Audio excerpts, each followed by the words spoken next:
At Chloe's wedding reception, I let my frenemy get me drunk and shove me into a stranger's penthouse suite.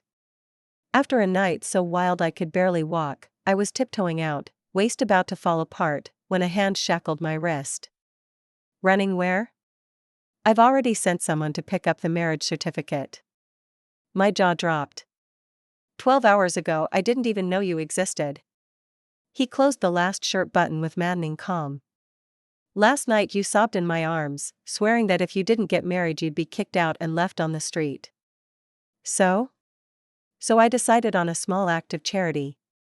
He bent till his breath grazed my ear. Contract marriage. Mutual convenience. Only later, in the hidden drawer of his study, did I find an old photograph, yellowed, dog-eared. A girl in a Ravenwood school uniform grinned back, eyes curved like crescent moons. It was me at 16. On the back, a single line of ruthless ink, "Found you, my little bride." My head felt like it would split open. My eyelids were too heavy to lift, waves of hangover dizziness rolled over me. The last clear memory was from Chloe's reception, the prettily colored, special mocktail my frenemy had forced on me. After that, total blackout. Beneath me lay unfamiliar silky sheets, the air carried cool cedar and something warmer, unmistakably post-sex. I flung my eyes open. The ceiling was cold gray. The chandelier minimalist. Definitely not my apartment. My heart stalled. I twisted my neck stiffly.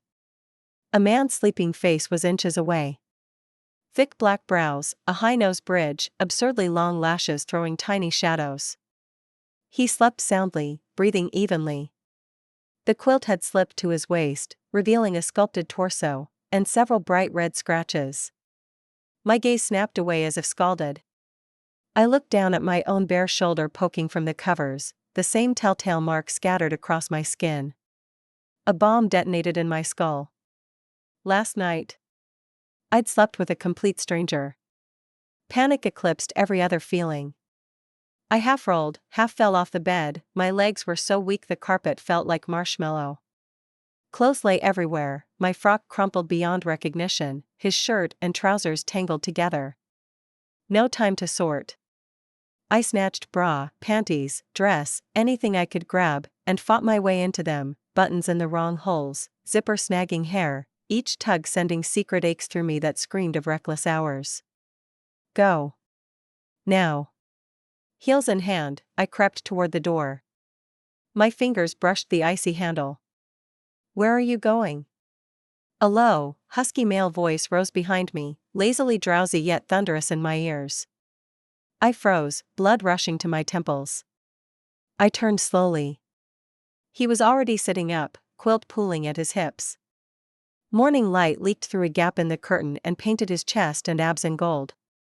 His face was unreadable, but his eyes were alert and locked on me. My throat was sandpaper, nothing else came. He slid out of bed, perfectly unhurried. He scooped up his shirt and, button by deliberate button, covered every provocative trace. I've sent someone to get the marriage certificate, he said as if commenting on the weather. What?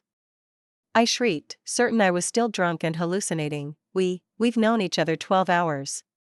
If that train wreck of a night even counted as knowing. He fastened the final button and met my stare. In those dark pupils I couldn't pick out a fleck of humor.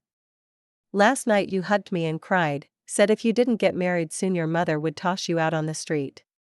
I felt thunderstruck. Fuzzy shards flashed, dim hotel corridor, me clinging to a tall frame and wailing, my family's endless marriage nagging, how mom would disown me if I didn't bring home a groom. Damn alcohol. Damn Tiffany. Therefore? My voice cracked. Therefore, he approached with measured steps, each one a silent order, until I could smell the cedar on his warm skin. He leaned in, breath brushing my ear. I decided to perform a daily good deed. Contract marriage. Mutual benefit. You need a husband to shut your family up, I need a wife to resolve certain headaches. 1-year term. After that, divorce and a generous settlement, enough for you to live on the streets in style. He didn't raise his voice, yet every word hammered into my chaos. Ludicrous. utterly ludicrous. Yet some traitorous corner of my mind shrieked, "Say yes. Isn't this exactly the lifeline you need? Silence your family, buy 12 months of peace, pocket a fortune." I lifted my gaze to his eyes, no teasing, no jest, just the cold calculation of a business deal. "Why me?" slipped out. "You don't exactly look desperate for a bride."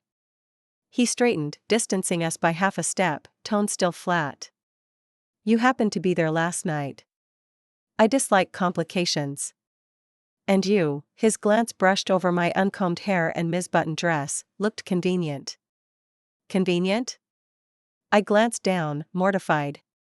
Yet reason yanked hard. Insane as it sounded, this solved an instant crisis. Mom's latest death threat level tantrum had drained me. 1 year for freedom plus cash. What are the clauses? My voice sounded like dry leaves. Details will come from my attorney. Basic idea: play loving couple in public, keep private lives off limits, attend required functions together. After a year, amicable divorce. He walked to the desk and offered me a neat folder. Draft agreement. Read it. If fine, we register this afternoon. I accepted the thin sheaf, my fingertips were ice. Clauses were listed like bullet shots, ending with the generous settlement. The zeros blurred my vision. Dead serious, he wasn't joking. I need time to think. I crushed the papers. Granted. He rattled off a string of digits. Call by noon. Without waiting, he strode to the bathroom. Pull the door shut when you leave. Your belongings will be delivered to our new place. New place? Marriage needs an address. I'll forward it. The door closed, water roared. I stood frozen, clutching that chilly contract, staring at the blurred silhouette behind frosted glass, convinced I'd woken in a parallel universe. Yet every ache and the physical document screamed it was real. Fleeing, I scrambled out of the penthouse suite. At home I bolted into the shower, scrubbing furiously. Skin burned crimson, but the traces refused to vanish. That morning replayed on loop, mingling with images of the agreement. 11:50 a.m. My finger hovered over the saved number, trembling. Mom called again. The shrill tone ricocheted through the empty living room like a warrant for my arrest. Decline. Ring again. Eyes closed, I inhaled, hit dial. He picked up instantly. Yes? Background silence let his voice ring, colder than earlier. I agree, I rasped, but add a clause: no physical overstep without my permission. A 2-second pause. Agreed. Decisive. 2 p.m., City Hall. Bring ID and household registration. Call ended. I gaped at the blank screen, heart thudding like lead. At 2 on the dot, I waited outside City Hall as he stepped from a black sedan. New outfit, tailored charcoal suit, posture regal, eyes cool. Passers-by stared. And I, in plain shirt and jeans, no makeup, eyelids still swollen, polar opposites. He stopped before me, gaze flicking across my face. Let's go. Paperwork flew, photo, signature, thumbprint. The clerk slid 2 red booklets across the counter. I floated outside myself. Married, just like that. To a man I'd met less than 24 hours ago. He glanced at the certificate, handed me one. Keep it safe. Sunlight stabbed when we exited. My driver will take you home to pack, move in tonight. He opened the door. This fast? Agreement is effective today. Final. Need me to request leave? No. I slid into the leather seat. The interior smelled of cedar. He recited an address in the most expensive high-rise district. The chauffeur pulled away. I leaned on the window, watching streets reel past, the marriage certificate burning my palm. My new husband's first name, Lucien. That night, with my suitcase parked inside the vast, showroom-cold apartment, the complete postnuptial contract finally landed, 10+ pages, and a lawyer's file on Lucien. 28. Controlling shareholder of Vance. Net worth, zeros I didn't bother counting. Such a man needed a contract marriage? Your room. He pointed opposite the master suite. Closet and toiletries stocked. Tell Brown, she's the daily maid, if you need anything. Pausing, he added, I travel often, rarely here. Call or text if necessary. I'll give advance notice when I need you on my arm. Fine. I nodded, struggling to digest everything. Also, he walked to the bar, poured a glass of water, but didn't drink, just held it, although the agreement says we won't interfere with each other. Since we're living under the same roof, some basic rules need to be followed. Like? Keep the common areas tidy. Don't enter my study without permission. He looked at me, his gaze calm and unreadable. And play your part convincingly. I don't want to hear any bad rumors. Understood. I agreed. The man paying the bills had reasonable requests. Life slid into an eerie routine. I kept going to my job, doing graphic design at a small studio. Lucien was as busy as promised. Often I was asleep before he came home, or he was gone before I woke. We shared the same address but barely crossed paths. When we did run into each other at breakfast, we ate in silence, the atmosphere chillier than roommates splitting rent. Brown, a quiet middle-aged woman with quick hands, kept the apartment spotless. She was polite to me, but the politeness came with clear distance. The first occasion arrived soon enough, a family gathering at the Vance family compound.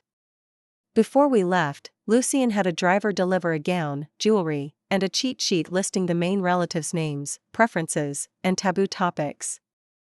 Just stay beside me, he said in the car, terse. Speak little, smile more. My palms were sweating. I'd only seen this kind of dynasty dinner on TV. The Vance compound was a grand Chinese-style courtyard, blazing with lights and packed with guests.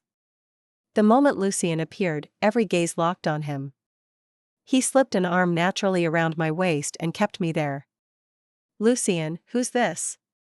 A well-preserved, jewel-dripping woman greeted us, eyes raking over me. My wife, Serena, Lucien answered, flat yet final. His hand tightened at my waist. I leaned into him and produced the bashful smile I'd practiced. Hello, ma'am. Married? So sudden? His second aunt's grin cooled. When fate calls. Lucien deflected and steered me toward the stern old man at the head table. Grandfather.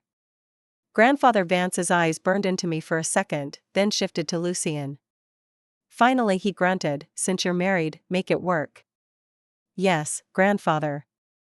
The whole night I was a perfect accessory. He introduced, I smiled, he socialized, I poured, when anyone probed or needled, he deflected and sheltered me. His palm stayed warm at my waist, occasionally he bent to murmur in my ear, breath brushing my skin, sending a faint tingle. To onlookers we were a blissful newlywed couple. Only I knew his eyes were a calm deep sea, all that tenderness was performance. Back at the apartment it was late night. Only the two of us in the elevator. The mirror showed us side by side, me still in gown, him crisp in suit, picture perfect yet separated by an invisible wall. You did well tonight, he said suddenly, voice husky with fatigue. My job. I watched the floor numbers climb. There's a charity auction next week. Gown will arrive tomorrow. Okay. The elevator opened. He strode toward the master bedroom, paused at the door, didn't turn. Good night. Good night. The door shut softly. I went to my room, removed the makeup and pins, changed into pajamas. Exhaustion hit like a tide, yet my nerves stayed taut. The show had only just begun. Similar events followed. I grew used to playing Vance, the curve of my smile, the pressure of my hand on his arm, the polite replies all honed to routine. Lucien was a demanding but fair partner. He set high standards but never scolded without cause. When I delivered, he offered no extra praise. We kept a businesslike truce. Except for a few jarring moments. At one corporate cocktail a slick air cornered me, plying me with drinks and sleazy compliments. Lucien materialized, took the glass, smiling while his eyes froze. President Wang, my wife can't hold her liquor. I'll take this. He drained it, then tucked me against him. Excuse us. As we turned, I caught a flash of menace in his gaze. Another time I casually mentioned the new patisserie's milfai near my office. The next afternoon Brown's tea tray held that exact milfai. Once I had fever and took the day off, drifting in and out of sleep. I felt someone brush the back of his fingers across my forehead, feather light. I forced my eyes open in time to see Lucien straight back leaving. On my nightstand sat a glass of water and segmented cold pills. These tiny ripples unsettled the calm surface, but I reminded myself, probably contractual courtesy, investment in our facade. Don't read into it. We still spoke little. He holed up in his study till dawn. That door stayed our agreed no man's land. Until the weekend he flew out on business. Brown had gone home to visit family. Alone in the apartment, I knocked over a decorative vase while vacuuming. Water flooded the floor and seeped toward the study. I mopped frantically, worried it might ruin the hardwood or wiring. After a moment's hesitation, I turned the study knob. Unlocked. I hesitated again, he rarely left it open. I slipped inside. The room was vast, monochrome, one wall of shelves, files and books aligned with military precision. A huge desk faced the skyline. I wiped the floor clean. As I stood, I noticed the corner of something white poking from a locked drawer that hadn't shut tight. A sheet of paper, looked old. Curiosity coiled like ivy. The agreement forbade snooping, but I couldn't stop myself. Holding my breath, I pulled it out. A faded photograph, edges frayed. A girl in a blue and white school uniform, ponytail, standing beneath the old sycamore by the field at Riverdale, grinning at the camera, sunlight dancing on her face. Me, age 16. Field day, sophomore year, someone's candid shot. My blood reversed course, I shot up my spine. Why did Lucien have my high school photograph? On the back, inked in bold strokes that bit into the paper, found you, my little bride. Each word a red-hot needle skewering my eyes. Little bride. A scheme long in the making. So that ludicrous first meeting, that act of kindness, that mutually beneficial contract marriage, all orchestrated? He'd known me long before. And I'd never noticed? Sickening absurdity and fury swallowed me, then deeper fear. What did he want? What did the photo and those words mean? A faint sound at the door. I jolted, shoved the photograph back, slammed the drawer. I scrambled out, yanked the door shut, and leaned against it, pulse hammering. Keys turned, the front door opened. Lucien walked in, suit jacket over his arm, fatigue lining his face. Seeing me pale against the study door, he paused. What's wrong? His gaze swept me, then the closed door. And nothing. I forced myself upright, voice brittle. I was cleaning, knocked over the vase, got the floor wet. Just finished wiping. He studied me for several seconds, calm, yet seeing through stone. All right. He answered flatly, asked nothing more, headed to the living room, draped his coat. Be more careful next time. I whispered, nails carving crescents in my palms. He loosened his tie, went to the kitchen for water. I fled to my room, shut the door, and slid down the panels. I couldn't stop shaking. The photo, the words, flickered before my eyes. Found you. My little bride. I was the prey tangled in the net. Every coincidence had been engineered. The next days blurred. I kept the facade, but my gaze kept darting away. He noticed, curiosity sharpened his eyes, yet he said nothing. Our silent equilibrium cracked, tension humming in the air. I began watching him, replaying every detail. Previously inexplicable attention, sudden kindness, now sinister. Who was he? Had our paths ever crossed in high school? Why no memory of him? Questions gnawed me alive. A week later Mia burst in unannounced. 2 years younger, loud and bright, she liked me well enough. This time she came to vent, her mother was pushing her into another blind date. I'm dying, like I'm some reject no one wants. She collapsed onto the sofa and hugged a throw pillow. My brother's the lucky one, he handled his own future. But, sis, how did you two actually meet? My brother's mouth is a locked vault, he won't tell me anything. My heart gave a jolt, but I kept smiling. Just fate, I guess. It had to be your face, exactly his type. Mia leaned in and dropped her voice to a conspiratorial whisper. I'm telling you, sis, my brother's probably got a first love buried in here. My fingers curled. First love? Yeah. I overheard mom and second aunt gossiping. Back in high school he liked some girl, but then, poof, she transferred or something and vanished. After that, no girlfriend ever. The family nagged, nothing worked, until he suddenly married you. Mia winked. So maybe you're her doppelganger and he fell head over heels. Wild, I know. High school, a girl, transferred. The words were keys ramming into a rust-shut door in my mind. Blurry fragments surged. At Ravenwood there'd been a transfer student in the class next door, stupid rich, a loner, face always frozen. His surname? Vance, maybe? He'd lasted less than a semester. Rumors swirled, but he was a ghost. Could it have been Lucien? We shouldn't have crossed paths at all. Yet that photograph, a memory slammed into me. Sophomore field day, 400-meter relay. After I crossed the finish line I flopped beneath the old sycamore, chest heaving. Someone had handed me a bottle of water and asked something. Exhausted, I gulped, mumbled thanks, never saw the boy's face. Was it him? My heart battered my ribs. If it was, what did little bride mean? We'd barely spoken. After Mia left, confusion and dread tangled tighter. Lucien had grown busier, rolling home late, a faint whiff of liquor on him. Conversation froze. Until that night. I worked overtime tweaking a mock-up and stepped back into the Meridian apartment close to 11. Every light was off except a strip beneath the study door. Again, he was in there. I tiptoed to the bedroom, showered, lay in the dark, wide-eyed. The photograph and its scribbled note haunted me. Some time later the study door creaked, footsteps headed toward the master bedroom. The soft clink of crystal followed by ragged breathing. He'd been drinking, maybe a lot. I hesitated, then eased my door open.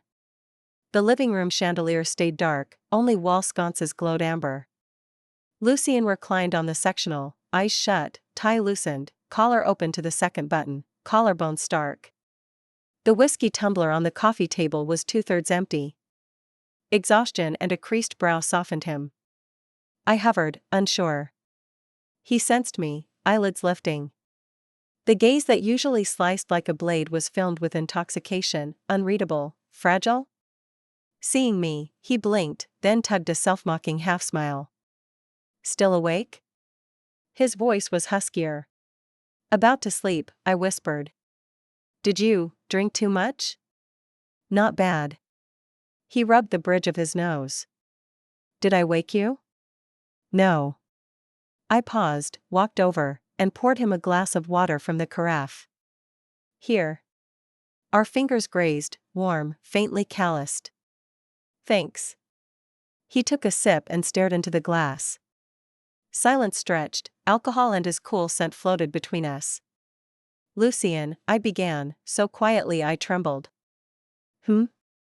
He met my eyes. Have we met before? I studied him. Back in high school? His fingers tightened imperceptibly on the glass. The glaze of liquor seemed to lift, replaced by something dark, unreadable. He neither denied nor confirmed. The hush felt like assent. My heart kept sinking. That photograph, my throat was dry. Why do you have my Ravenwood picture? His pupils shrank. You went into my study. Not a question, a flat statement, emotionless. It was an accident. The vase tipped, I was afraid water would seep, I stopped, none of that mattered now. Answer me. Why my photo? What does the line on the back mean? He set the glass down, elbows on knees, and looked at me so long I nearly bolted. Finally he spoke, voice low and slow, as though he were prying open a time-locked vault. Yes. We met. Fall of 10th grade, field day. You'd just run the relay, sat under the old sycamore, cheeks red, panting like a winded kitten. I gave you a bottle of water. The gate in my mind blew open, the hazy boy merged into the man before me. You, back then. I was a transfer student, gone within 4 months. He exhaled, gaze distant. No friends, no interest. School was dull. Until I saw you fly across the finish line, dead tired yet smiling at your teammates. Sunlight on you, like you were glowing. Heat crawled up my cheeks. Just, because of water? I couldn't believe it. No. He shook his head with a rueful smile. If that were all, I'd have forgotten. Then family trouble, abrupt move. Last day, I drifted back to Riverdale. You were taking pictures with friends, laughing. I got a copy of the shot someone snapped. He paused. And the line. His eyes pinned mine, an ocean of unreadable emotion. A crazy thought I had then. Each word fell, soft and definite, that if I ever saw you again, I would. He never finished. But little bride already had. So it wasn't love at first sight, nor my resemblance to some first love. I was the first love, remembered for years from a single glimpse and a photograph. So that wedding night, my voice shook. It wasn't random. Tiffany spiked my drink, shoved me into your suite. You set it up? Lucian didn't deny it. I needed a reason to marry, you happen to need one too, he said evenly. I knew your parents hound you. I knew Chloe's reception, your attendance. I knew Tiffany's price. Each new swung like an icy mallet, shattering my version of our crazy accident. You schemed against me. The words came out cold. Yes. Clean, unflinching. I used certain methods to bring you to me. Fury, humiliation, fear, and a flicker of thrill I hated, ripped through me. Why? I practically shouted. For a teenage fantasy? Lucian, doesn't that sound sick? You know nothing about me, what I like, who I am, just one photo and you, I do know. He cut in, stood, closed the distance step by step. I retreated until my spine hit the wall. He stopped inches away, close enough to feel liquor on his breath, the heat radiating from him. Serena, 25, BFA in design from the Art College. Sweet tooth, celery phobia. Had a cat named Pudding, died senior year, no pets since. Afraid of the dark, sleeps with a nightlight. Looks docile, stubborn as iron once set. Item after item, calm and precise. Chills scattered across my skin. How did he know, even Pudding, mentioned only on my long-dead blog? You investigated me? Terror clawed my chest. Yes. He locked me in that calm stare. From the day I decided to find you. So the contract, mutual benefit, was a lie. I pulled a brittle smile. You're basically what? He leaned closer, breath swallowing my space. Basically plotted and manipulated to chain you beside me? His bluntness froze me. Serena, he murmured, voice rough with years of restraint, I know it's wrong. I know you'll hate me. But I had no choice. I tried forgetting, filled every hour with work. Yet the photo stayed, your careless smile stayed. Not until I heard your family was pressuring you to marry, heard you were exhausted by the dating circuit. A shadow slid across his eyes. I knew my moment had come. My methods may have been despicable. I don't regret them. He lifted a hand as if to touch my cheek, froze halfway, then slowly curled his fingers into a fist. The contract still stands. 1 year from now, if you still want to leave, I'll sign, and the compensation will be wired down to the last cent. He studied me, his gaze so layered it made my heart shiver. But until then, Serena, give me a chance. Give yourself one too. Get to know me again. Not the loner who transferred into Ravenwood, not the Lucian who schemed to catch you. Just as, a man who wants to be your husband. He was finished. The living room sank into deathly silence. Only the sound of our breathing, braided together. I stared at him, this man who was legally my husband, this strategist who played every card in the dark. Anger still burned, fear hadn't dispersed, yet that damned flutter in my chest was spreading like wildfire. I should slap him. I should pack and walk out right now. I should call the police and report stalking and harassment. But my feet might as well have sprouted roots. In his eyes lived obsession, force, unmistakable possessiveness. Yet there was also a plea, fragile, almost imploring. An expression Lucian was never supposed to wear. Lunatic, I heard myself whisper. Yes, I'm a lunatic. He tugged one corner of his mouth, confessing. Lunatic for you. That night, I don't know how I eventually found my way back to my room. My mind was chaos. His confession had been a storm, upending my entire world. The next day was Saturday.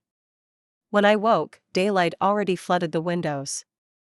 The condo was quiet. Stepping out, I found the living room empty. The study door was shut. Under my phone on the coffee table lay a sticky note, the ink slashes sharp, urgent business, trip for 3 days. Breakfast in fridge, heat it. Lucian. No extra words. As if last night's heart-stopping confession had merely been my dream. But I knew it wasn't. For the next 3 days Lucian neither returned nor sent another syllable. I locked myself inside the condo and thought, really thought.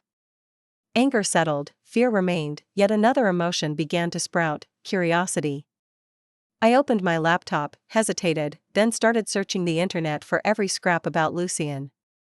Before, I'd only vaguely known he was formidable. Now the data showed me how colossal Vance truly was, how many bloody boardroom wars this young man had survived to seize the throne. The transfer to Ravenwood, the family crisis, the hazy rumors all found their source. A man who grew up too fast inside a viper's nest of commerce and blood feud. Yet he had treasured a hasty teenage obsession for 10 solid years. That alone was madness enough. On the third night a text arrived from an unknown number. No words, only a photograph. Ravenwood's campus, the old sycamore. Beneath it, a tall boy in a school uniform, back lonely, head tilted as he gazed up into the crown. Shot like a sneak, grainy, time-worn. But that silhouette was Lucian. Another text followed, this time from his own number, the only image I kept from that place. Suddenly wanted you to see. I stared at the blurred photo until something in my chest twisted painfully. He was telling me he wasn't only calculation and surveillance. He had keepsakes, his own vantage point, his Serena he couldn't forget. Fourth afternoon, Lucian came home. He looked drained, travel dust clinging to his coat. Seeing me on the couch, he paused mid-step. I'm back, he said, voice husky. I answered without lifting my eyes, flipping a magazine mindlessly. He set down his luggage, poured himself water in the kitchen, then stood opposite me. Serena. He spoke my name. I raised my head. It's been 3 days. He locked onto my eyes. Your answer? I closed the magazine and drew a slow breath. Lucian, I still think you crossed lines, that you're terrifying. His gaze dimmed. But, I went on, voice soft yet crystal, I received that photo, and your words. A pulse flickered in his pupils. There are 11 months left on the contract. I stood, walked to him, tilted my head. As you said, start over.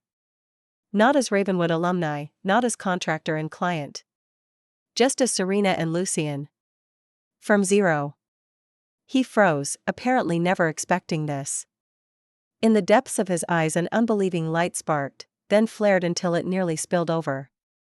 His Adam's apple slid. He wanted to speak but finally only gave a rough, emphatic okay.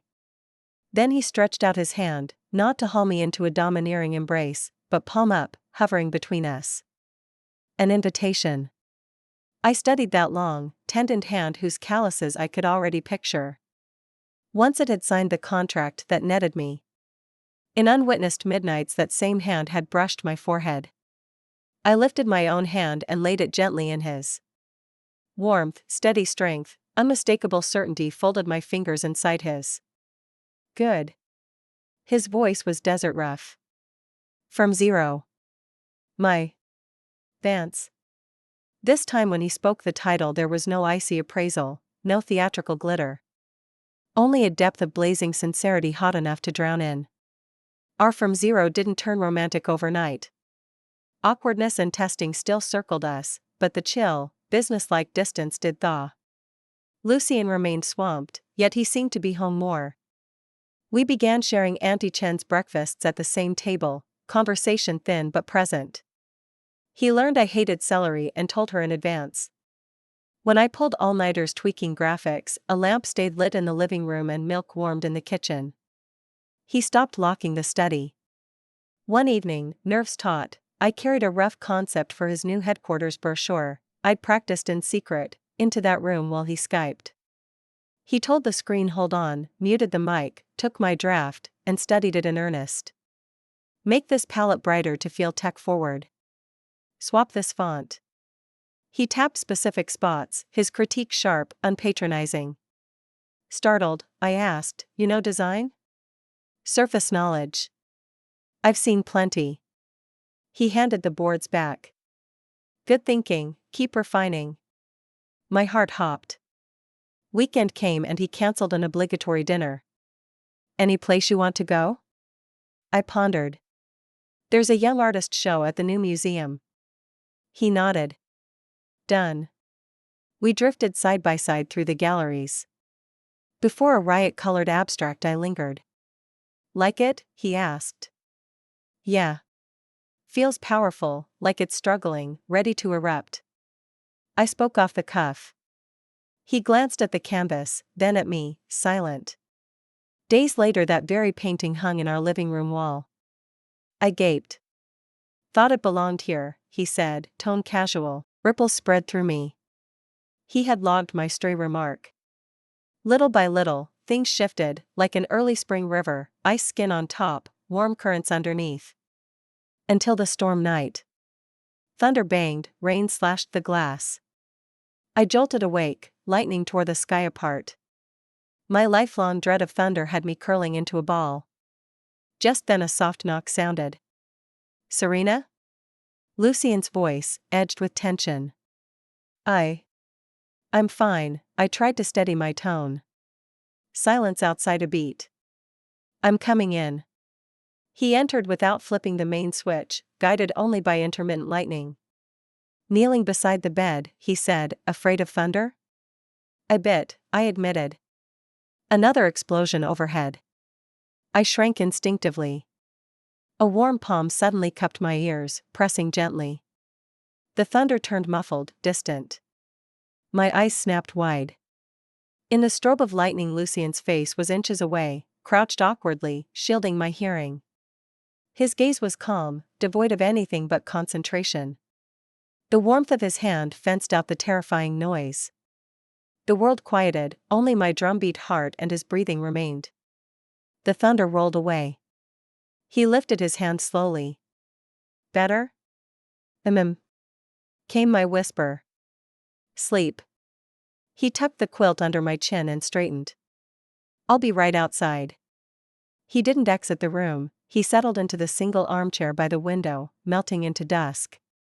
You aren't going back to bed? I asked. I'll wait until you're asleep. Simple as that.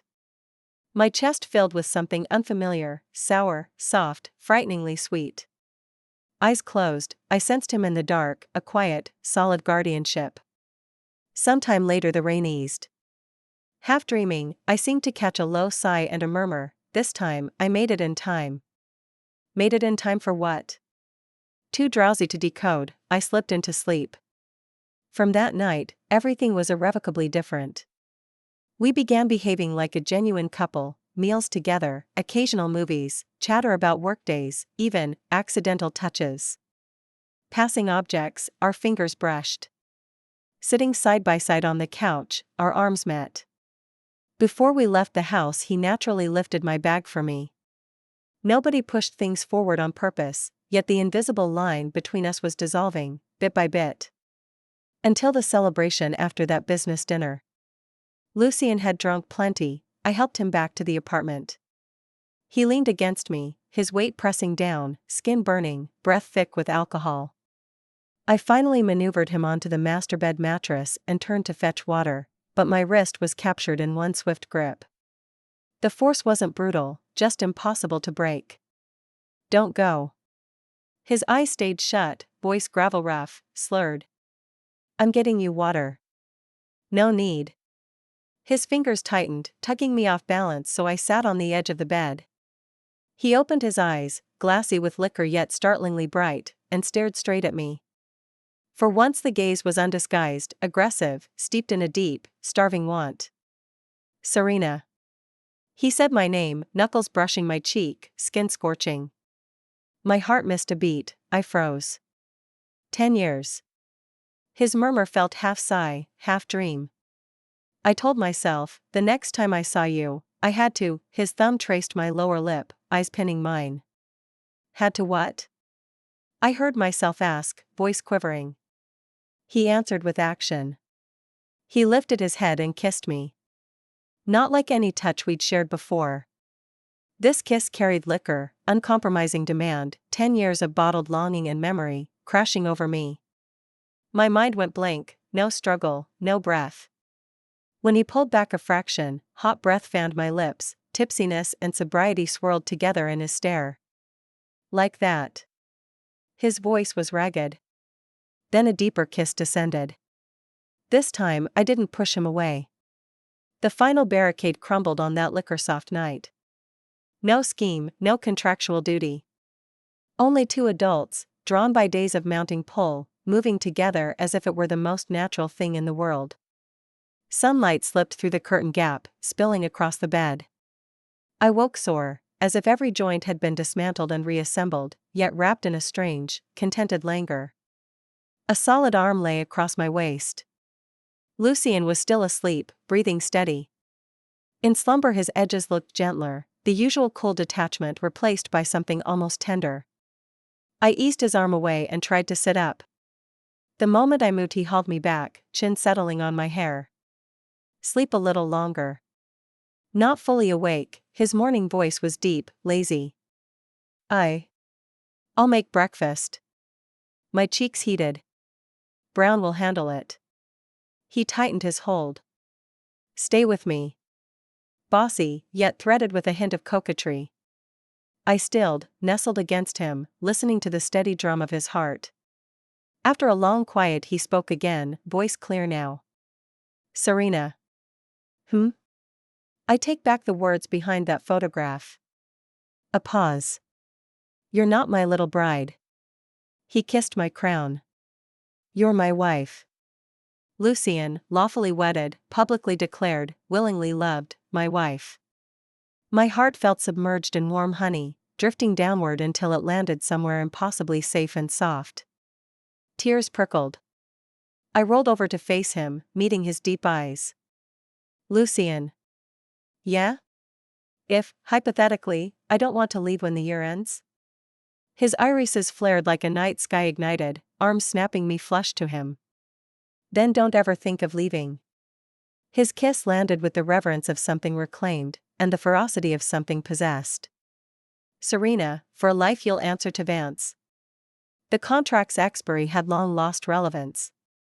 We skipped dating and vaulted straight into marriage, only to fall in love inside it. He began showing affection without disguise, still in Lucien's trademark blunt, overpowering style. A design monograph I coveted yet couldn't locate appeared in hardcover on my desk the next morning. I offhandedly mentioned childhood osmanthus petit fours from the shop near my old house. A week later the elderly baker was invited to town and installed as the apartment's private pâtissier just so I could taste memory on demand. When he returned from trips, his suitcase carried more than files, odd little trinkets, an exotic silk scarf, a sculptural bookmark, a jar of artisanal candies supposedly known only to locals. Picked them up on the way, he'd claim, face impassive. But I caught the grave concentration in his eyes while he chose each item. I changed too. I waited for him even when meetings stretched past midnight. I learned to simmer his favorite soup, my first attempt nearly caramelized in the pot. I sat quietly beside him when exhaustion rolled over him in waves. Our home acquired warmth. The decor stayed sleek, but throw pillows in my favorite hues now softened the couch, houseplants basked on the windowsill, and the air sometimes held the mingled scents of supper and my shampoo. Then one afternoon, while sorting old keepsakes, I unearthed my Ravenwood yearbook. On impulse I opened it to my class page, chuckling at the awkward group shot and the adolescent graffiti scrawled beside it. My finger drifted across my own younger face.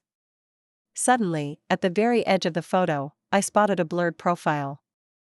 He wore the neighboring class's school uniform, leaning against a column, gaze angled toward the center, toward me.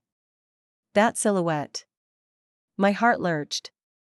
That night when Lucien came home I showed him the page. This person, is it you? He leaned in, studied it, then, after a quiet beat, nodded. Your class was taking photos that day, he said evenly. I happened to walk by. Just, passing? I eyed him. No. He met my stare, candid. Someone told me your class would be outside. I cut class to come see. Why? Because, his fingertips brushed my grinning, teenage face, it was the last time I could still see you in the same place. A pang of bittersweet warmth shot through me. He had watched, silent and distant, while I never knew. Lucien, I murmured, burrowing into his chest, arms circling his waist, you got the raw end of the deal. How so? Secret crush that long, yet all you managed was a contract marriage. I muffled a laugh against his shirt. Vance, your negotiation skills are slipping. He laughed softly, chest vibrating, and kissed my hair. Not a loss, he said. Target asset successfully acquired, permanent hold. Most profitable transaction I've ever closed. Days slid by like water. The one-year clause written into our agreement lay forgotten. We became the couple everyone cited as ridiculously devoted. He attended every function with me glued to his side. I opened my design studio and he canceled critical meetings to cut the ribbon. He was still the cool, decisive strategist I'd first met. Yet a tease from me could redden his ears. He stayed awake entire nights when I ran a fever. He sat through trashy soap operas simply because I liked them. A year ago we'd been propelled by panic, anger, calculation. Now those feelings had sunk to the bottom of time, leaving behind layers of attachment and love. Until one ordinary evening. We curled on the couch watching an old film while a light drizzle tapped the windows. On screen, the hero and heroine finally embraced after every tribulation. Something nudged my memory, I tilted my head toward him. Lucien. What's in your study drawer now? I asked. The one that used to hold the photograph. He gazed down at me, eyes gentle. Want to see? Yes. He led me to the study, keyed open the locked drawer. No photograph remained. Only two bright red marriage certificates lay side by side. He lifted the one bearing my name and opened it. Then, from his shirt pocket, he produced a pen, not some pricey fountain pen, just a common black ballpoint. Inside the certificate, on the blank margin, he wrote with deliberate strokes, term, this lifetime. When he finished he closed the booklet, placed it back, and turned to fold me in his arms. This is what that drawer keeps now, he whispered against my ear. Our certificates, and a new contract. No expiration. Just us. I hugged him back, cheek to the steady heat of his chest, listening to the strong, familiar drum of his heart. Outside, rain murmured, inside, everything was warm and still. Vance, I said softly, I'm signing the new agreement. Of my own free will. He smiled, lowered his head, and kissed me, long, lingering, brimming with cherish and promise. What began as a calculated absurdity ended in an honest forever no one foresaw. In the drawer the two booklets rest side by side. One bears a neat printed date of registration. Inside the other, 2 handwritten lines have been added. The strokes are bold yet tender. Found you, my wife. Term, this lifetime.